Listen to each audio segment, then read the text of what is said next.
வடகிழக்கு பருவமழை தீவிரமடைந்துள்ள நிலையில் மலேசிய தலைநகர் கோலாலம்பூரில் வெள்ளம் வரக்கூடிய பகுதிகள் கண்டறியப்பட்டுள்ளதாக தகவல் வெளியாகியுள்ளது. பாதிப்படைய வாய்ப்புள்ள பகுதிகளில் தேவையான கருவிகளுடன் மீட்புக் குழுக்கள் தயார் நிலையில் நிறுத்தப்பட்டுள்ளதாக தகவல் தொடர்பு அமைச்சரும் லம்பமந்தாய் நாடாளுமன்ற உறுப்பினருமான டத்து ஃபாமி ஃபாசில் தெரிவித்துள்ளார். அமைச்சரவை கூட்டத்தில் விவாதிக்கப்பட்டபடி மலேசிய ராணுவம், காவற்படை உள்ளிட்ட அனைத்து பாதுகாப்பு அமைப்புகளும் தேசிய அளவில் முழுமையான தயார் நிலையை அடைந்துள்ளன.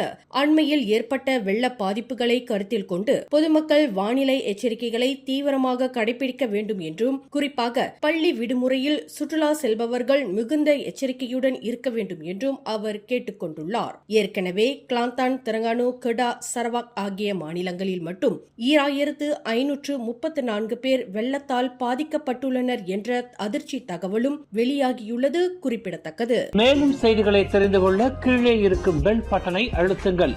உங்கள் மகிழ்ச்சியை வெளிப்படுத்த லைக் மற்றும் ஷேர் செய்யுங்கள்.